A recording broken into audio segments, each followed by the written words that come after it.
Hello, I am Mike Hendrix from smbGOLF, and today my guest is Michael Rawlins, co-founder and vice president of product at Club Caddie, and this is a Tech Caddie podcast.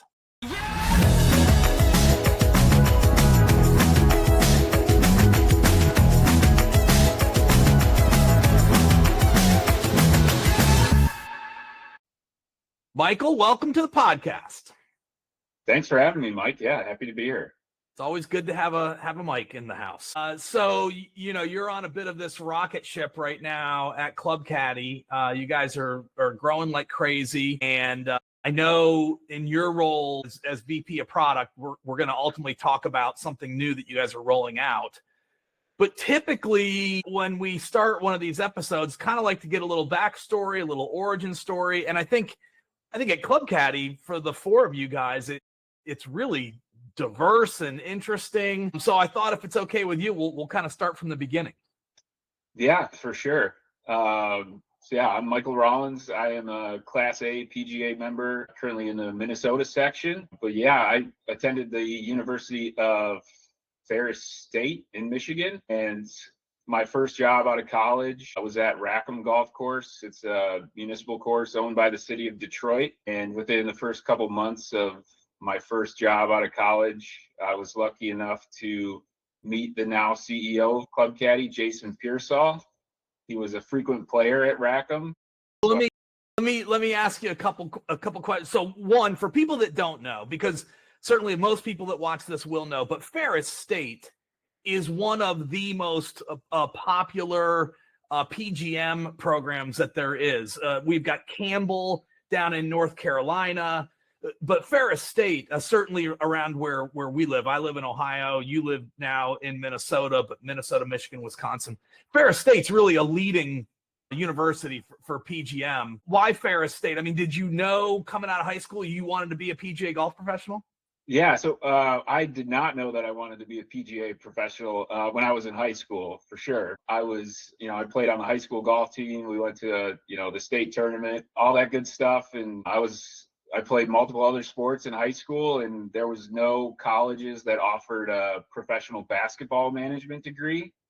Basketball was kind of my sport, but I figured golf was a close second. So I heard about Ferris State. They're the oldest and the best PGM school in the country. There's not that many schools that offer the professional golf management program, and Ferris is the top university for that program in the country. So I heard about the golf management, and I was all in. Me and a couple of my buddies from the golf team actually all went to Ferris together. So yeah. And so you played high school golf, you played high school basketball. This is in Wisconsin, correct? Yes, I grew up in southeast Wisconsin. Okay. But so you play golf and basketball. I think like a lot of us, right? And so I didn't even have a high school golf team where I went to high school, which was in New Jersey. I wasn't in high school in Ohio. But a lot of people that, we played sports in high school. You wanted to continue that as long as you possibly could. Makes a ton of sense. Was there like a local PGA pro in Wisconsin that turned you on to this idea, or did you just find it in the early days of Google searching? Yeah, it was definitely the early days of Google search, but yeah, I think it was at like college day at our high school. I did not know that the professional golf management program was even a thing. Until like December of my senior year of high school. I had no idea where I was going to go to college. I didn't know if I was going to play basketball or golf or, go into something else. And stumbled upon Ferris State and got a couple of my buddies together. We're like, hey, let's do this. Golf is, we love golf, and let's see what we can do with it. That's good. I think that more people should know that maybe Ferris State isn't it's not what you would call a PGA of America company or something like that, right? It's its own university. But I think more people should know that so many people that end up becoming members of the PGA of America, they start in a PGM program, accredited program that really does nurture young people along. I mean, I'm assuming you went through some retail training. You certainly, you got your playability test you had to pass. But this is you talk about trades today in 2025, 2026. I mean, this is one of the great trades that's available to people in the United States. And, obviously men and women. When we hear trades, maybe we think of plumbers or we think of somebody pouring cement or something like that. But I consider the PGM program part of that trade track, if you will. Yeah, for sure. I mean, it's if you have any interest in golf, the PGM program is a great part, not even just golf, but really business, because it's more so the business side of golf. Obviously, I ended up in the tech side, but the traditional route would be golf professional, director of golf, GM eventually for a lot of people. It's and even owner, Michael. Golf professionals that go on to become owners of golf courses. Who's better suited to do it, than someone that's learned how to run the business from the bottom up? Yeah, I mean, the golf professionals are the backbone of the entire industry, right? If we didn't have golf professionals, there's 28,000 PGA golf professionals. So they're the ones that know the ins and outs. So when we go to school in this PGM program, they really give you all of the tools to run the entire business. It's not just giving lessons and playing. We do have to pass a playing ability test to prove that, we are good golfers, but we teach the game, we do retail. Retail's huge part of, the business side of golf, and then the member experience, food and beverage. You even learn how to manage like a GL, like a general ledger and whatnot. You get exposed to all of that going through the program. You do, yeah. It's not just like the typical college. You obviously have to take your normal college courses, so you get a business degree. At least we did at Ferris State. But then you have to go through all of the PGA specific education, and that's changed as technology is adapting and things like that. But you have to. So we went on 3 internships throughout our college career, and you get to go to different parts of the country. I got to travel all over the place. That's cool. It was great. Yeah. Yeah. About a good college experience. I think another strong program near there, but in Wisconsin, UW Stout, I think, if I'm not mistaken, is a pretty strong program. Yeah, so UW Stout, University of Wisconsin Stout, they have a golf enterprise management program. So it's not directly associated with the PGA of America like a Ferris State would be. Right. But yeah, it's definitely another good pathway to get a foot in the door in the industry for sure. Yeah. Okay. So then you graduate, I think you graduate college, you graduate from Ferris State as a PGA golf professional. You've kind of been accredited. It wasn't like a year later. I mean, you come out of school and you are a PGA golf professional at that point. That's correct. Yeah. So like I said, you have to take all of your college courses, and then you take the PGA accredited courses, and you have to take these checkpoint tests throughout the way on your college journey. And assuming you pass all of those, which I did, you get your college degree and you get your PGA membership essentially at the same time, which is great. And so, and the reason I kind of wanted to go through that, so you end up at Rackham, and it's interesting because, I mean, look, first of all, you and I may have even crossed paths back in the day, but it's almost certainly you crossed paths with Dan Burry if you were in Detroit, Michigan as a golf course operator. Yes, for sure. I mean, Rackham is a whole nother level of golf. I really didn't know what I was getting myself into there. We did, I think, 52,000 rounds in Michigan in essentially 7 months. It was a good welcome to the industry moment when. Well, Rackham was a good customer of ours, and we certainly valued the relationship. So, but then you mentioned that you met Jason Pearsall, and Jason Pearsall is the CEO today at Club Caddie. But what's interesting is you and Jason and Ian, and there's a fourth, Dan Taylor. What's interesting is how you all kind of, over time found each other and formed this nucleus that is really the co-founding team of Club Caddie. But talk a little bit about how you came to know Jason, and then a couple steps after that. Yeah, for sure. So, I'm at Rackham working a lot of hours, as any new assistant professional does in the golf industry. And, I'm trying to manage 60 golf leagues that we had at Rackham, and just the 52,000 rounds. So we got a lot going on. And one day, I had met Jason a couple times, just checking him in for golf because he played there all the time. And he approached myself and the GM at Rackham at the time. And he said, hey, I got this idea for an app, a mobile app that will do on-course food and beverage delivery.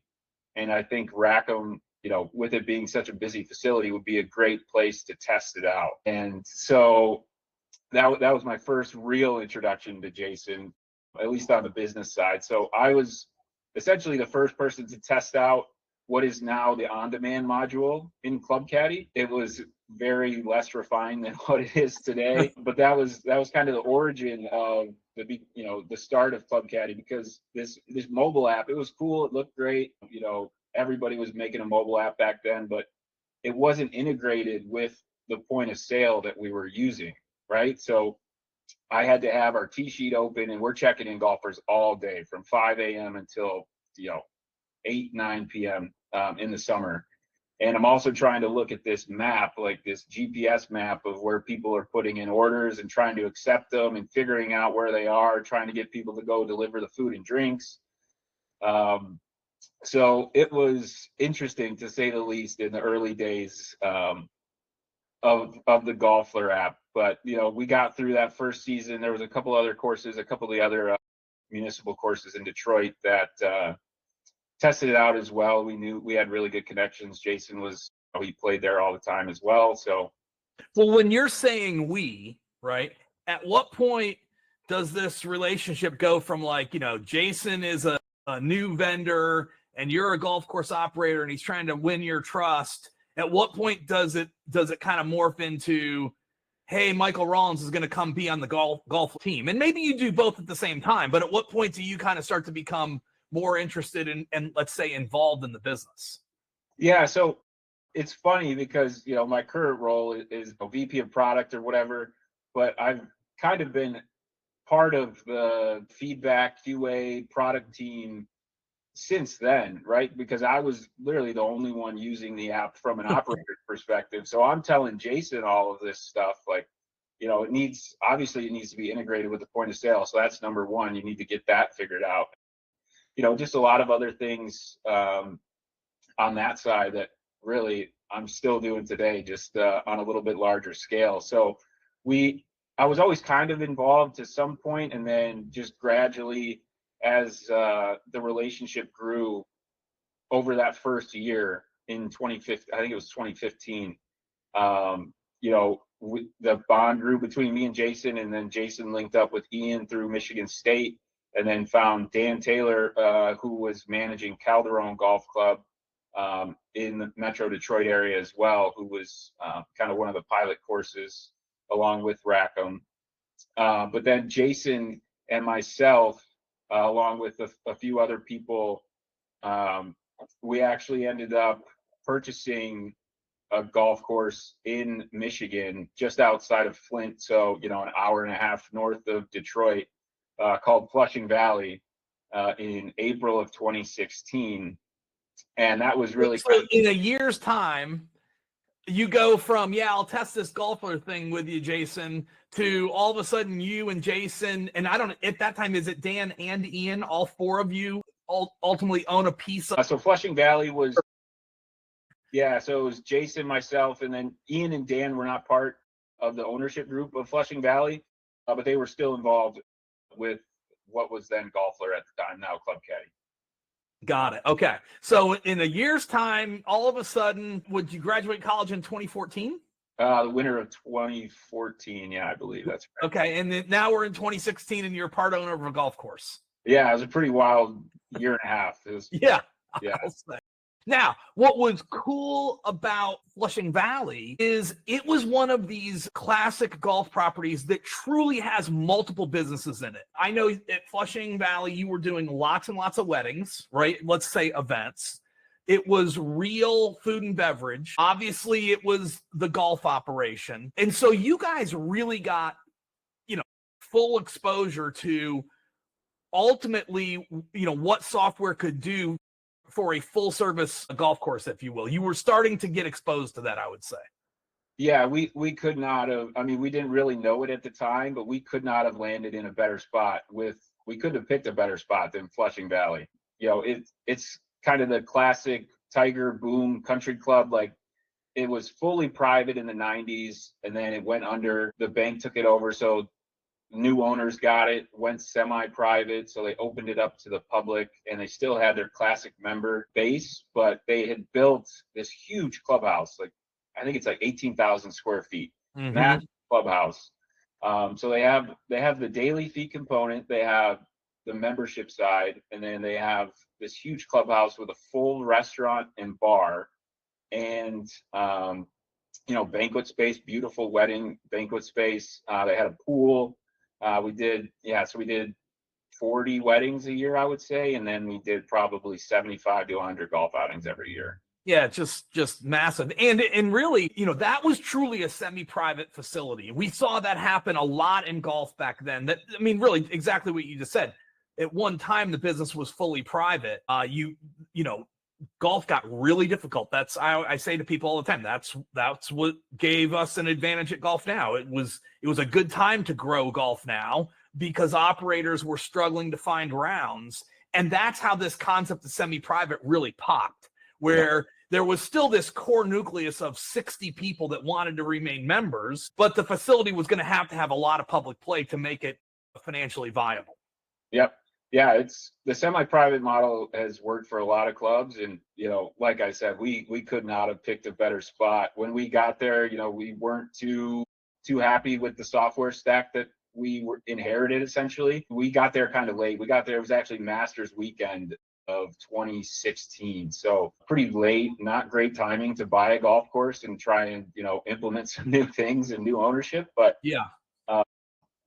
it worked out great. Jason obviously had a relationship with developers from the mobile app, the Golfer mobile app for on-demand food and beverage. And, we took the feedback of it needing to be integrated with a point of sale. And Jason was basically said, well, let's just build our own point of sale and tee sheet and incorporate the mobile app, and problem solved, right? Yeah. So, do you recall what software it was? Was it different pieces of software? Do you even recall what they were using?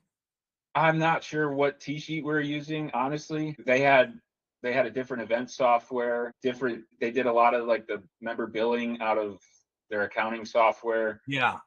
So it was just like a Frankenstein, mismatch of right.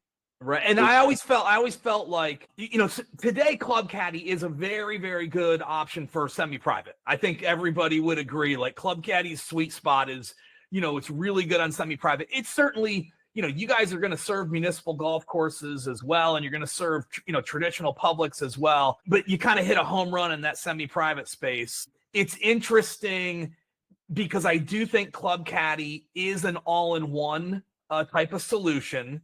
And if you go back to Flushing, you can kind of see the origins of it, right? That you guys needed something where you weren't piecing together different pieces of software. You had a sense of like, I'd like for it to be one system, one database, if you will. Talk about that a little bit, like having one golfer record and why that's important. Well, it was important for us because we were the owners of the golf course, so we needed to know exactly what everyone was doing in order to get the data on how we can best optimize revenue for our business. So we didn't want to go to multiple places. We were busy. I was the head pro, GM, bartender, line cook, whatever needed to be done, and Jason was more like overseeing all of the operations, making sure everything was going well, while also trying to lead, develop this software to run the golf course. But yeah, we had to build everything from the ground up. There was no reason for us to go anywhere else other than what we were building to do everything. It all happened very organically. And I think that us as operators, like, we were living it every single day. And you were really building to solve problems. I mean, that's really what you were doing. Every day you probably came up with another problem you guys had. And I don't know, maybe 70% of the time, 80% of the time, you probably got to a place where you thought, well, we could build technology to solve that problem. Or we could add another feature to solve that problem. 100%. Yeah. I mean, before I was even like officially employed by Golfer, Club Caddie, I was the head pro, GM, whatever, sitting behind the counter, using the software. Obviously, it was pretty limited in the initial stages. It was just a register and a tee sheet. But Jason put me on, the internal communications, the Slack channels, to communicate directly with the developers. And I was just, lighting them up all day. Just, hey, this needs to do this. We need an events module. I need to manage my leagues from here. I need to manage my outings from here. It's all got to be consolidated into one report with it broken out by department and revenue center, things like that. It really, that's essentially still my job, right? I just didn't have a title back then. I was just the guy that was using the software, giving feedback on it all the time. Yeah. And I think some of our listeners know, but then you really go through some classic startup kind of stuff, right? Acquisitions and then buying the company back. And just for people that are listening to this episode, give us a brief overview of how Golf evolves and then ultimately becomes Club Caddie and you guys have the company back. Yeah, so I wasn't too involved really in any of that. Like, I wasn't an official employee of Golfer. I was just at the golf course at Flushing Valley doing my work and grinding and giving feedback on the software. But yeah, we went through, there was an acquisition, and then I think that was in 2017 maybe. And then Jason got the code base back maybe in 2018 or 2019, specific on the dates. I'm honestly not sure. But then, we were developing this thing the whole time that we were running Flushing Valley from 2016 up until, obviously we're still doing it today, but we got acquired by Jonas, Constellation Software in January. I think it closed in January of 2020. So it was a pretty think about that. Think about just, from the winter of 2014 to 2020, a 6 or 7 year period there. That's an amazing ride that you were on personally, right? I mean, geez, you're just trying to graduate from college and find a job. And in a short amount of time, you're the vice president of product. You guys get acquired by really one of the great holding companies of software in the world. A lot of people don't know about Constellation Software, and we don't have to get into that, but Constellation Software is a Canadian company that loves to buy software companies and then hold them for a long time and let those companies grow and flourish.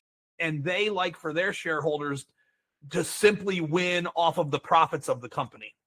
Correct. Yep. Constellation Software, you can look them up on the stock exchange. They've done extremely well. If you look at over the last 10 to 15 years, the stock price has gone through the roof, really. And it's just a different business philosophy than what we see from like a lot of private equity firms or something. A private equity firm is buying with the intention of selling. Typically, I mean, I shouldn't speak for every private equity firm, but typically that's the plan. And it's just a different world at Constellation. Yeah, for sure. I mean, that was one of the things that was really enticing to Jason when we were going through this whole process.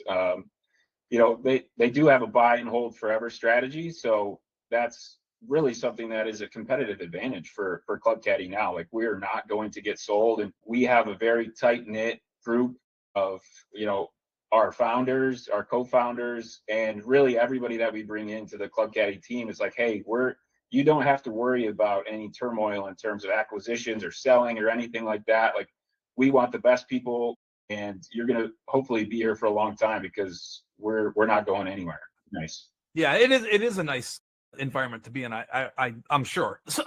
So at what point, as you guys are starting to organize the Club Caddie company, we're talking organizational structure, et cetera, reporting, on and on and on. How do you find yourself ultimately settling to this product role? Like how did that happen? What did you consider? Like, well, I don't know, maybe I want to be in sales, or maybe I want to be in support. Like, how did you get yourself into this product spot? Yeah, I mean, it all happened pretty organically, honestly. When we were first starting out, we were doing everything. I mean, there was only 4 of us.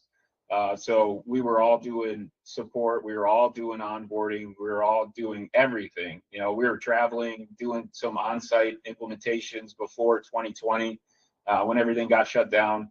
But yeah, the product role was really just a natural fit for me being a PGA member. It just makes sense, right? Like, why wouldn't a PGA member have a say in how a golf software functions, right? Like, the PGA members are the ones that are doing it every day. And so it really was a natural fit. And I just kind of stepped into it when Jason got a little bit too busy running the entire company. So yeah, Jason and I sold our shares of ownership in Flushing Valley right before the acquisition to Jonas. And that was when I really stepped into the full-time role of product lead at Club Caddie. And what's crazy, I think some people know, were you on the team that then purchased, I know it's a lease, purchased Warren Valley? Are you part of the ownership team of Warren Valley? Yeah, so I am part of that group that Jason leads. We won the management contract to Warren Valley, so we don't technically own it. It's right. We do have a lease through the city of Dearborn Heights. But yeah, that's been an amazing project to see Jason leading the charge there, and everything that's happened at Warren Valley has been amazing. It's really we're cool. seeing, I think a lot of us are following Golf Follies now. Yeah. With the video production that you guys have spun up, and it's, for people that don't know, you can Google it, Golf Follies, but it walks the viewer through, like, this place was dilapidated, and then we had to do this, and we had to do this, and I think it's a good watch. But the reason I bring up Warren Valley is because I did want to mention Jason offices out of there in the summertime. I mean, you guys are still, I know you don't live in Michigan, you live in Minnesota. You mentioned you're a member of the Minnesota section, but you guys still are very close to operations, golf course operations. And I would think that continues to drive Club Caddie and what you guys are developing on the product side. 100%. I mean, yeah, Jason lives at Warren Valley. Anytime that place is open, Jason, you can pretty much find him at the golf course, whether he's in his office or driving around on the course, talking to golfers or talking to the maintenance staff on course. He is there all the time. And, you know, I don't live in the area, but I do get back there quite a bit. And, you know, I don't think we'll ever not be involved in the day-to-day operations of a golf course in some capacity, because that's really where our roots are. And we don't ever want to lose touch with how a golf course is being operated. And we're kind of at the leading edge of some of the innovation that's coming in the industry. But, you know, I think it's super important for not just us as co-founders and Jason as the CEO, but really everybody on the Club Caddie team pretty much has golf experience, whether they're PGA or LPGA members, or they've worked at a golf course, or they've done finance for a golf course or other businesses. Everybody speaks the language of golf. So it doesn't matter who you're talking to on our team. If you're a golf industry professional, you can talk to anybody and you're going to get the same language right back. And it's really nice. So you mentioned, you know, leading edge and product development. I think the biggest thing you guys rolled out this year is Looper. And Looper is this AI experience, but it's interesting. It's not really for the golfer. It's not golfer facing. Looper is for the staff at the golf course. Well, you explain it, but I would imagine, being in your role, you had a lot to do with the development of Looper and how it's rolled out. And I think everybody would be interested to kind of get an update on Looper and how it's performing today. Yeah. So, I mean, I'm sure everyone will, you know, kind of appreciate that AI is coming whether we like it or not. Maybe they might not appreciate it, but AI is coming whether we like it or not. And we really embrace that at Club Caddie. One of our co-founders, Ian Brigman, really was at the forefront of this, and our lead on kind of the development of it, Ian Carroll, along with some of our other developers, they really saw a gap and a need for some sort of AI support tool to not only help out our support team members, but to help out our clients for quicker answers, for easy questions that all of our team members personally know the answer to, but it saves them time with Looper answering these questions for them. So we're just at the very tip of the iceberg for what we're going to be doing with Looper. So there's going to be a lot more exciting updates to come, but we've seen tremendous success in the early stages, that the first 6 months or so of Looper being rolled out for support. It's decreased support tickets that our internal support team has to answer. It's also decreased, the amount of time that it takes for a reply, because it's instant, right? You're on chat with Looper and it gives you an answer almost immediately. But we're going to be doing a lot of really cool stuff in terms of business intelligence, and then we'll also get into some stuff that on the customer facing side that will be really cool moving forward. Michael, does Looper support voice? Can I speak to Looper? Have you guys rolled that out yet? Not specifically, talking to it. I mean, you could do speech to text, but we're not quite there. I find more and more people now using, a Chat GPT or a Gemini or something with voice. You're seeing, rapid adoption of these tools from humans. And it's interesting to watch how each person kind of uses it a little differently. But these people that have, and certainly people have been doing voice texting for quite a while, but you're actually seeing more people use voice in Chat GPT than you see in voice texting. It's interesting to see that kind of really explode. Yeah, for sure. And that's one of the reasons that we kind of started on the support side, because if you think about it, like people that are using Club Caddie software, they're clicking, like they have a mouse and they click on support, and that's what opens up Looper, right? So they're already at the keyboard. They're, a lot of computers, like unless you have a mic, it's just not like super intuitive or even practical to be doing like the talk, like voice recognition at a pro shop terminal or in the bar. So that's kind of why we started there. We're definitely going to explore that. But yeah, there's endless opportunities when it comes to AI for sure. You backed up Looper with a new food and beverage module. Is that the terminology you guys use? It's a brand new food and beverage app. Food and beverage app. Give us an update on the app and what it will look like. I suppose you have golf courses that are beta testing it today. Yeah, so the food and beverage app is something that we've wanted to do essentially from the beginning of Club Caddie with us. Going back to Flushing, right? That you had such a need back then, yeah.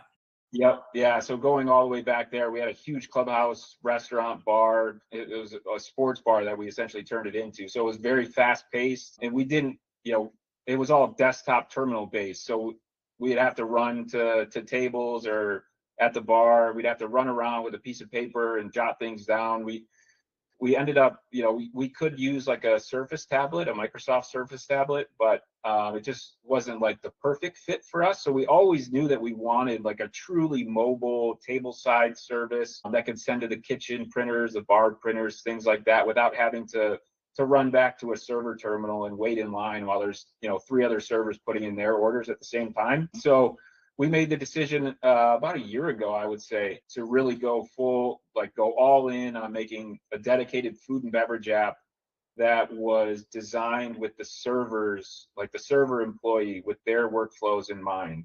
The desktop app has all of the functionality that the servers need, but it's not necessarily like the best workflows, and it's not built for touchscreen. It works with a touch screen, but there's a lot of clicks that you have to go through. The buttons could be small depending on the monitor size. There's more pop-ups than people would want on a touch screen, like on a tablet.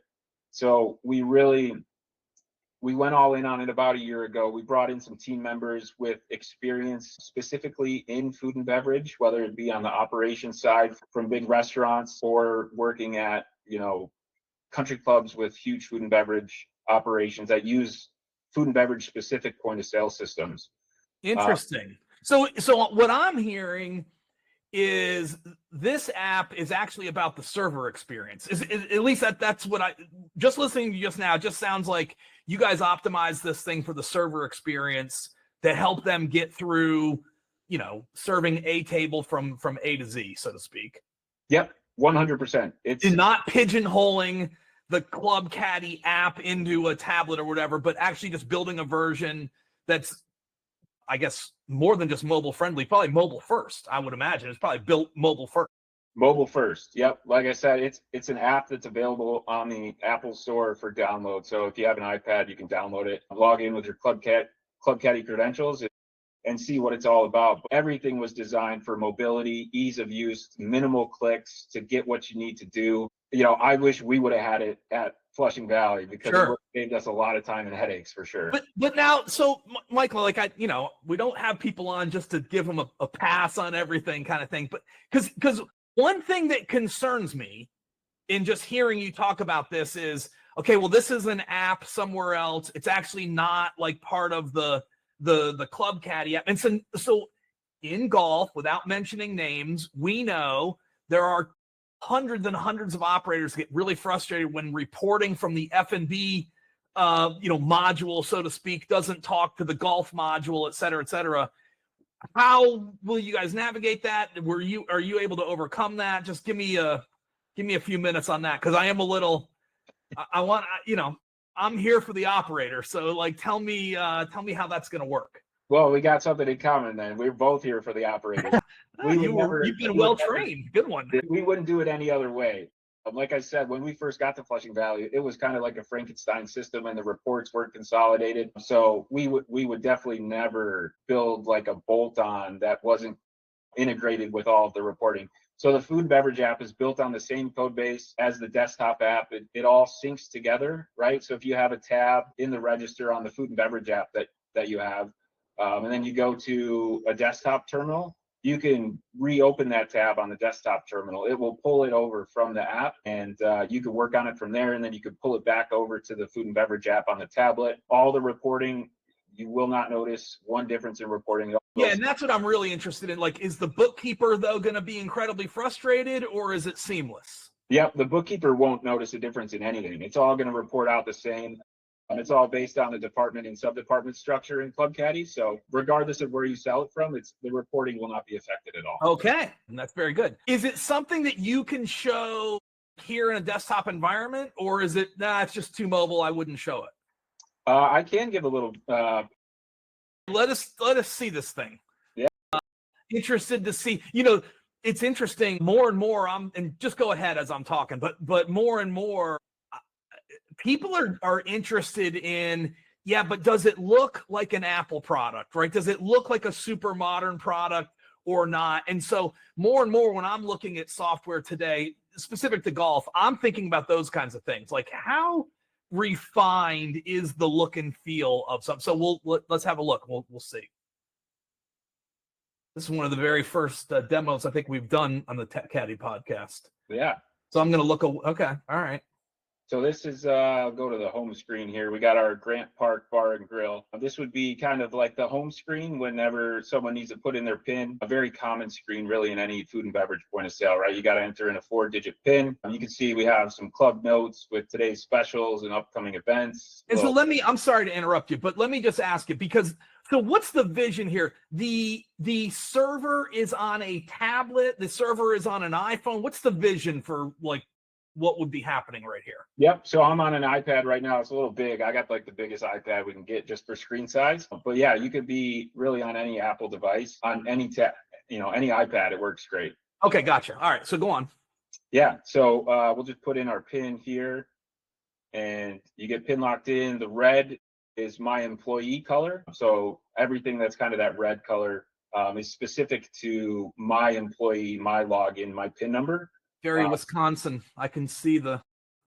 Yeah, I'm also an Iowa fan, but I didn't want to do black. I figured that'd be too Iowa, that doesn't go over too well in Minnesota. You better watch out for that. Yeah, I know. It's a contradiction for sure. So we'll just click on one of these tabs here. These are 2 tabs that I already have created. You can see here, when I click on the tab, it turns green to know that tab is selected on the left. And then the items in that tab show on the right. You can see the chips and guacamole, they have the side of salsa. Those are modifiers, right? So if I click on the chips and guac, I can see exactly what's going on here. The course is appetizers, if it's tax exempt or not, all that good stuff. I can delete it if I want to, but we'll just click done.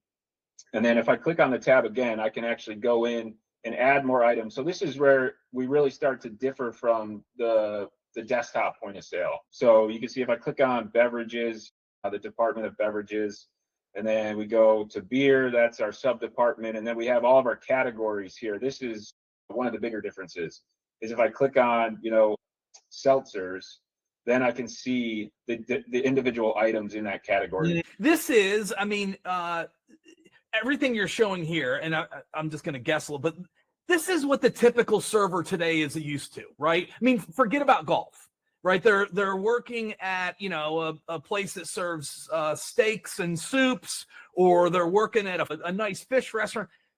They're used to a UI like this, rather than maybe what a lot of systems would have like forced a snack bar UI into a golf system. You guys are saying like, hey, listen, we just want to provide that real food and beverage experience for the server and the shift manager and the general manager that's used to F&B. You just think that that's more appropriate in 2026, if you will, and that's how you guys want to go, you know, run the company. Yeah, for sure. I mean, a food and beverage employee is a food and beverage employee, regardless of where, if they're at a golf course or if they're at a high-end restaurant, right? So the food and beverage employees that have worked at golf courses have historically been frustrated with their software, right? Because it hasn't been food and beverage software. So that was really the whole goal of this was, you know, if an employee's never worked at, you know, a golf course restaurant, right? They've only worked at traditional restaurants. They come in, they see this technology, and it's an easy transition. They don't have to learn 15 different workflows to do the same thing. It's all very intuitive. Like if we click on food here, we can go to burgers and sandwiches, and we'll click on the cheeseburger. Again, this is all touchscreen, no pop-ups. You can see the different modifier groups here. The meat temp has the red asterisk, so this has required modifiers for the meat temp, and then it's also highlighted in red on the right side of the screen, meaning that it's not finalized because you have to make selections, right? So we click on meat temp, we can say medium, we can go to sides. You can see we don't have to select any, you can select up to 6, but after I choose onion rings, if I choose another one, tater tots is an extra $2. Just touchscreen friendly. I hear you mentioning pop-up a couple of times. It sounds like maybe some of the golf system, including Club Caddie, maybe like, hey, too many pop-ups. That's not what servers want. That's not fast enough and convenient enough, is what it sounds like to me. For sure. Yeah. I mean, pop-ups are fine. And they're good when, you know, you're in the back office and you need to make changes to a customer profile, like a customer profile pop-up. That's great. But a food and beverage employee that's trying to enter in 15 orders in 2 minutes, they cannot stand pop-ups. They just like boom, boom, boom, touch screen, done, get me out of here, on to the next one. So yeah. And we've dealt with that personally, right? Like people say we need faster, we need easier, we need more intuitive. So we listen to our clients, we listen to our experience, here we are. All right, let's go back to just the podcast. So we got the demo. That was cool. Hopefully we'll do more of that on Tech Caddie. Did you personally, did you go and spend time at restaurants? I mean, I'm curious, like, as to what your process is. You know, how did you guys get to where you believed this is the right way to do this? Again, because you did mention everybody's a golf person at Club Caddie. So how did you kind of elevate on your food and beverage chops? Yeah, I mean, a lot of our employees have worked at really nice clubs and facilities that have a big food and beverage component. You know, I've worked at everything from the small muni that has no food and beverage to the highest of high-end private clubs that it's the fine dining could be its own establishment for sure. So we all have some sort of relative experience in that, and we've always recognized that there's been a need. But we've listened to a lot of our clients. We have clients that do their food and beverage revenue it exceeds their golf revenue on an annual basis. So which is in the space, but it exists. Yeah, for sure. So like their food and beverage component could be its own business separate of golf, right? So we've been hearing this a lot from our clients. You know, we've seen what other food and beverage specific technology can do. And like I said before, we brought in some team members that have had specific food and beverage technology experience to kind of get some of those more intricate details and workflows. And then, you know, the relationship with Jonas and Constellation has helped as well, because they bring that private club expertise, some of the nuances that are definitely not found on the public side, but are really important pieces of the process on the private side. They've been very helpful in that regard. it's really been a team effort, not just internally, but from everybody, from our clients. I mean, we value our clients' opinion greatly. A lot of our dev work is directly a result of feedback from our clients. But this is something, like I said, this is something we've been wanting to do for a long time, and I'm super stoked that we've got it out there now.